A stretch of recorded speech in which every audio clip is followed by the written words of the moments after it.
অসম চৰকাৰৰ প্ৰাক্তন মন্ত্ৰী ৰূপন সিং ৰংহাঙৰ নিধন কিছুদিন ধৰি ভুগি আছিল জটিল ৰোগত চিকিৎসাধীন অৱস্থাতে ডিফু অসামৰিক চিকিৎসালয়ত শেষ নিশ্বাস ত্যাগ মন্ত্ৰী ৰংহাং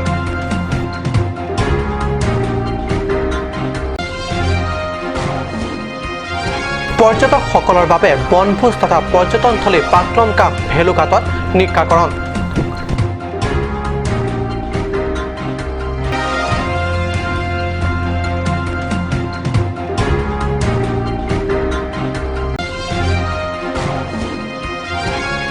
হাওড়াঘাট ডিমাচা ইতিহাসৰ বীৰ তুলাৰাম সেনাপতিৰ প্ৰতিমূৰ্তি স্থাপনৰ দাবীত 1000 প্ৰগ্ৰেছিভ ছ'চাইটি কাৰ্বি আংলং জিলা কমিটিৰ এই লৈ স্মাৰক পত্ৰ প্ৰদান জিলা উপায়ুক্তৰ হাতত নমস্কাৰ ষ্টুডিঅ'ত মই পৰজ্যোতি শৰ্মা এতিয়া আগবাঢ়িছোঁ প্ৰথমটো অসমীয়া প্ৰাইম টাইম বাতৰিলৈ অসম চৰকাৰৰ প্ৰাক্তন মন্ত্ৰী ৰূপন সিং ৰংহাং আৰু নাই প্ৰাক্তন মন্ত্ৰীগৰাকী কিছুদিন ধৰি ভুগি আছিল এক জটিল ৰোগত ডিফু অসামৰিক চিকিৎসালয়ত চিকিৎসাধীন অৱস্থাত চিকিৎসালয়তে যোৱা নিশা শেষ নিশ্বাস ত্যাগ কৰে ৰংহাং মৃত্যুৰ সময়ত প্ৰাক্তন মন্ত্ৰীগৰাকীৰ বয়স আছিল 71 বছৰ আজি পুৱা তেখেতৰ নশ্বৰ দেহা লৈ যোৱা হয় ভকচঙৰ নিজা বাসগৃহলৈ অহাকালি মন্ত্ৰীগৰাকীৰ নশ্বৰ দেহাৰ শেষকৃত্য সম্পন্ন কৰা হ'ব গাঁৱৰে শ্মশানত 1948 চনত জন্ম ৰূপন সিং ৰংহাং শ্বিলঙত স্কুলীয়া জীৱন আৰম্ভ কৰি মেট্ৰিক পাছ কৰাৰ পিছত ৰূপন সিং ৰংহাং গুৱাহাটীৰ পৰা BSc আৰু গুৱাহাটী বিশ্ববিদ্যালয়ৰ পৰা এগ্ৰি বটানীত MSc পাছ কৰে লগতে আইনৰো স্নাতক ডিগ্ৰীধাৰী হয় ৰংহাং উল্লেখযোগ্য যে কাৰ্বিসকলৰ ভিতৰত ৰংহাং আছিল প্ৰথম MSc তাৰ পিছত বেংগালুৰত কৰ্মজীৱন আৰম্ভ কৰি ক্ৰমে কোহিমা ইম্ফলত কফি বোৰ্ডত উচ্চ বিষয়া দায়িত্বত কাৰ্যনিৰ্বাহ কৰে তেওঁৰ মাক হয় তেওঁ ঘৰৰ আটাইতকৈ ডাঙৰ সন্তান ডাঙৰ ল'ৰা তেওঁৰ আৰু 3 ভাই আছে বাইক ভনীয়েক 3টা আছে আৰু তেওঁৰ জন্ম হৈছিল 1948ত তেওঁ নিজে কৈছিলে এই চনটো তাৰপাছত তেওঁৰ স্কুলীয়া জীৱনটো শ্বিলঙতে হৈছিলে মেট্ৰিক ফাৰ্ষ্ট ডিভিজন পালে তেওঁ কলেজীয়া জীৱনটো গুৱাহাটীত হৈছে MScটো তেওঁ গুৱাহাটী ইউনিভাৰ্চিটিৰ পৰা ফাৰ্ষ্ট পাইছে ইন এগ্ৰি বটানী চাকৰি জীৱন ভালদৰে উপভোগ কৰি থকাৰ মাজতেও স্বজাতি তথা স্বগোষ্ঠীৰ হকে সেৱা আগবঢ়াব বিচৰা ৰূপন সিঙে 1988 চনত কানচাছ নিগমত যোগদান কৰি পৃথক ৰাজ্যৰ দাবী আন্দোলনত জঁপিয়াই পৰে 1948 मई जून आलमसा माह के थे पढ़े के अलग मेट्रिकुलेशन के शिलोंग विद्यालय से पढ़े लांसो पे MSc गुवाहाटी यूनिवर्सिटी से पढ़े काचिनांग बंग के फर्स्ट फ्रॉम कार्बी कम्युनिटी लो পৰৱৰ্তী 1999 চনত তেওঁ ৰাজনৈতিক ক্ষেত্ৰত মুকলিকৈ অংশগ্ৰহণ কৰে আৰু কংগ্ৰেছৰ পৰা টিকট লাভ কৰি নিৰ্বাচনত প্ৰতিদ্বন্দ্বিতা আগবঢ়ায় 20 নং বৈঠালাংছু বিধানসভাৰ পৰা নিৰ্বাচনত জয়ী হৈ তৰুণ গগৈ মন্ত্ৰীসভাত ৰংহাঙে শিক্ষা আৰু স্বাস্থ্য বিভাগৰ ৰাজ্যিক মন্ত্ৰী হিচাপে দায়িত্ব নিৰ্বাহ কৰে ৰাজনৈতিক জীৱনত অতি নিৰ্মল ভাৱমূৰ্তি থকাৰ লগতে প্ৰাঞ্জল ব্যক্তিত্বৰ অধিকাৰী ৰূপন সিং ৰংহাং মৃত্যুৰ সময়ত তেখেতৰ পত্নী আৰু 2 পুত্ৰ সন্তানৰ লগতে বহু আত্মীয় কুটুম্বক ইহ সংসাৰত এৰি থৈ গৈছে তেখেতৰ মৃত্যুত জিলাবাসীয়ে এগৰাকী সুদক্ষ ৰাজনৈতিকবিদ তথা নিষ্ঠাবান সমাজকৰ্মী হেৰুৱালে বঠাদলাংছৰ পৰা জাছনিংহি ৰিপৰ্ট কাট নিউজ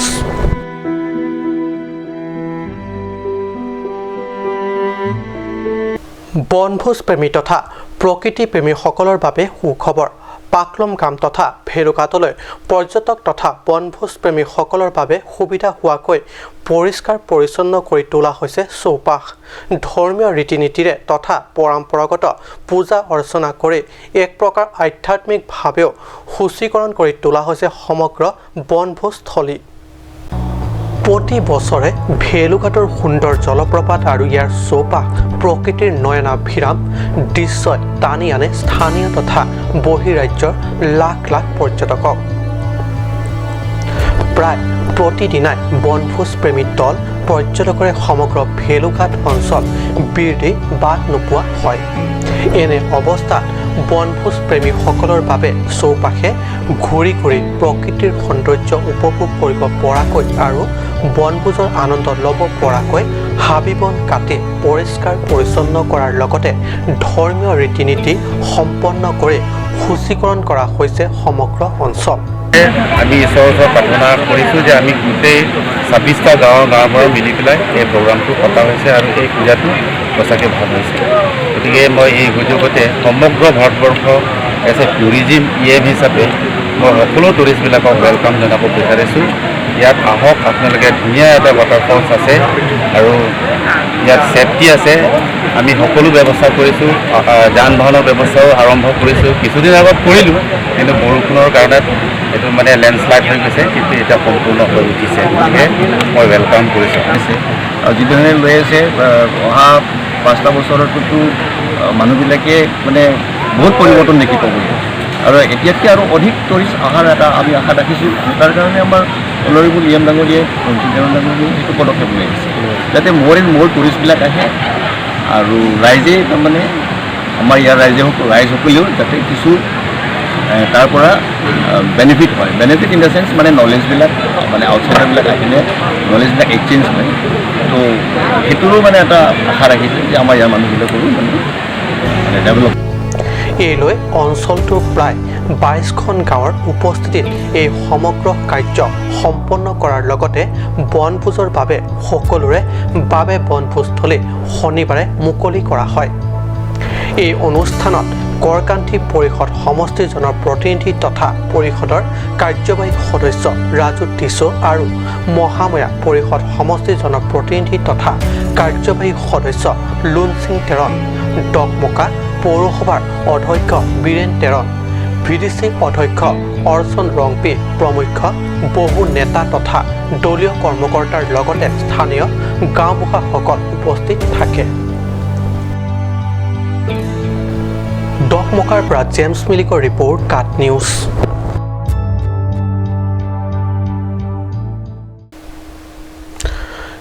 কাৰ্বিসকলৰ ইতিহাস লিখিবলৈ ডিমাছা ইতিহাসৰ অবিহনে আৰু ডিমাছাৰ ইতিহাস লিখিবলৈ কাৰ্বি ইতিহাসৰ অবিহনে পূৰ্ণাংগ নহয়। এনে পৰিপ্ৰেক্ষিতত ডিমাছা তথা কাৰ্বি ইতিহাসত গুৰুত্বপূৰ্ণ স্থান তথা ভূমিকা থকা তুলাৰাম সেনাপতিৰ স্মৃতিৰ বাবে বীৰজনাৰ প্ৰতিমূৰ্তি স্থাপন কৰাটো বিচাৰিছে ডিমাছা প্ৰগ্ৰেছিভ ছ'চাইটি কাৰ্বি আংলং জিলা কমিটিয়ে।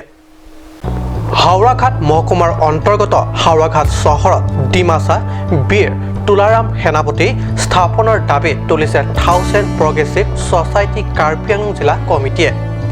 তুলাৰাম সেনাপতিৰ প্ৰতিমূৰ্তি স্থাপনৰ দাবী সম্বলিত এখন স্মাৰক পত্ৰ গোপাল থাউচেনৰ নেতৃত্বত 1000 প্ৰগ্ৰেছিভ ছ'চাইটি কাৰ্বি আংলং জিলা কমিটিয়ে প্ৰদান কৰে জিলা উপায়ুক্ত মুকুল কুমাৰ শইকীয়াৰ হাতত। এখন LP স্কুল, এইখন কাৰ্বি আংলং জিলাৰে গোটেই বছৰটো চৰকাৰী নিযুক্তি শিক্ষকে পাঠদান কৰা নাই। ছমহীয়া গ'ল, বছৰীয়া পৰীক্ষা আহোঁ এনে অৱস্থাত শিক্ষকবিহীন ছাত্ৰ ছাত্ৰীসকলৰ শিক্ষা ভৱিষ্যত কি হ'ব তাকে লৈ দুশ্চিন্তাত অৱশ্যে পৰিবলৈ দিয়া নাই অঞ্চলটোৰ এগৰাকী উদীয়মান যুৱকে। স্বইচ্ছাৰে শিশুসকলৰ শ্ৰেণীত পাঠদান কৰি আহিছে এগৰাকী উদীয়মান যুৱকে। চাওঁহক আমাৰ এই প্ৰতিবেদন। LP স্কুলখনৰ নাম লাংকাং ৰাম LP স্কুল। দুৱাৰ বাগৰি অঞ্চলৰ কেইবাখনো LP স্কুলৰ শৈক্ষিক পৰিৱেশৰ বুজ ল'বলৈ দুৱাৰ বাগৰি শাখাৰ UKSৰ নেতৃত্বই স্কুলে যাওঁতে এই তথ্য পোহৰলৈ আহে। এই লাংকাং ৰাম LP স্কুলৰ পৰিচালন সমিতিৰ সভাপতিগৰাকীৰ পুত্ৰ তপন তকবিয়ে ল'ৰা ছোৱালীৰ শিক্ষাবৰ্ষ অথলৈ নাযাবলৈ পাঠদানৰ দায়িত্ব এইদৰে পালন কৰি অহা বুলি UKSৰ নেতৃত্বই সংবাদ মাধ্যমক জানিবলৈ দিয়ে। আজিৰ পৃথিৱীত কোনোবাই একো আশা নকৰাকৈ শিক্ষাদানৰ দৰে পবিত্ৰ কৰ্ম কৰাৰ বাবে যুৱকজনৰ সন্মানত অচিৰে উপযুক্ত সন্মান আনুষ্ঠানিকভাৱে জনাব বুলি সংগঠনটোৰ সাধাৰণ সম্পাদক ৰুৱেলছন তেৰাঙে ব্যক্ত কৰে। নিউজ ডেস্ক ৰিপৰ্ট কাট news.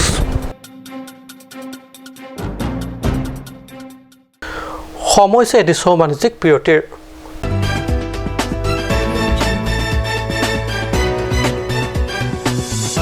Chloride Unisex Beauty Parlor Hinben War Saikimi Kipipon. Lasi Lasonor Saikimi along Ninghangatum Ali Chuan Dunikha. War Saikimi, Lucky Chiklu John Tropan Kapamada Siki Piponji.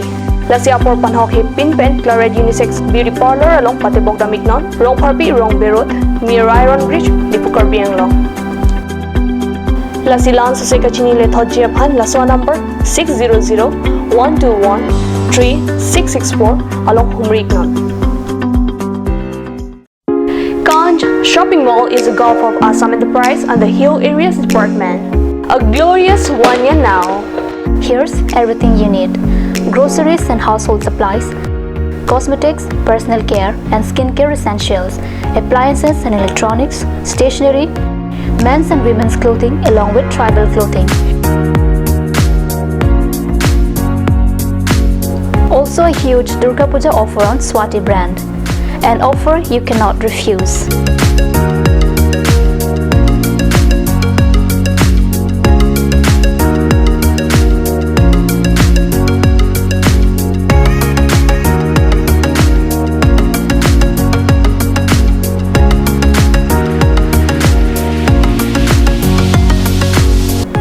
Kanj Shopping Mall, Difu Manja Road, Manja Industrial Complex, 782461, Manja, Karbi Anglong, Assam.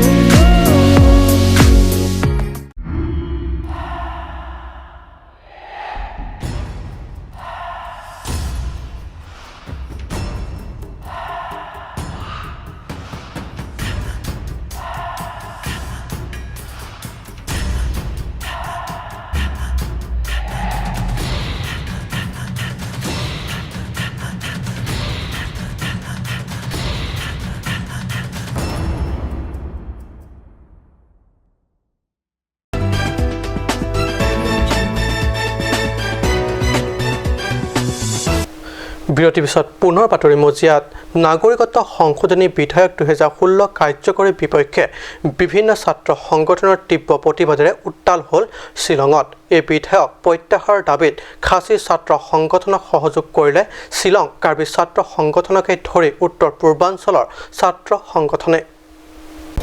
হাতে হাতে play card লৈ ছাত্ৰসকল ৰাজপথত ওলাই আহি নাগৰিকত্ব সংশোধনী 2016 বিৰুদ্ধে প্ৰতিবাদ জনাবলৈ কেন্দ্ৰই এই বিধেয়ক কাৰ্যকৰী কৰি সমগ্ৰ উত্তৰ পূৰ্বাঞ্চলৰ সৰু সৰু জনগোষ্ঠীয় অস্তিত্বক সংকটত পেলাবলৈ ওলাইছে। নিজৰ নিজৰ পৰম্পৰা তথা ৰীতি নীতিৰে চহকী জনগোষ্ঠীসকলক হিন্দুত্ব জাপি দিয়া কাৰ্যক কেতিয়াও মানি লোৱা নহ'ব বুলি মন্তব্য আগবঢ়ায় ছাত্ৰ সংগঠনসমূহৰ নেতাসকলে। বিশেষ প্ৰতিবেদক কাট নিউজ।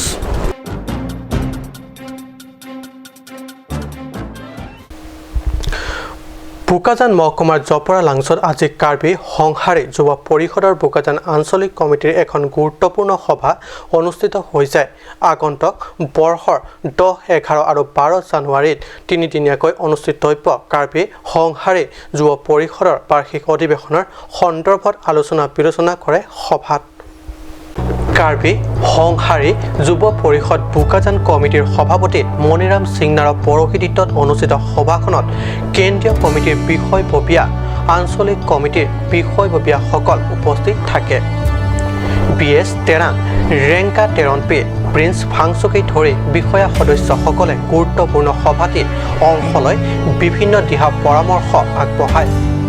উল্লেখযোগ্য যে আগন্তুক বাৰ্ষিক অধিৱেশনৰ উপলক্ষে অনুষ্ঠিত বিভিন্ন কাৰ্যসূচীত কেৱল জিলাখনৰেই নহয় বহিৰাজ্যৰ বিভিন্ন স্থানত বসবাস কৰা কাৰ্বিসকলকো সাদৰ নিমন্ত্ৰণ জনাইছে বিষয়া তথা কৰ্মকৰ্তাসকলে। নিউজ ডেস্ক ৰিপৰ্ট কাট নিউজ। আজি অসমীয়া প্ৰাইম টাইম বাতৰি ইমানতে সামৰিছোঁ। ধন্যবাদ।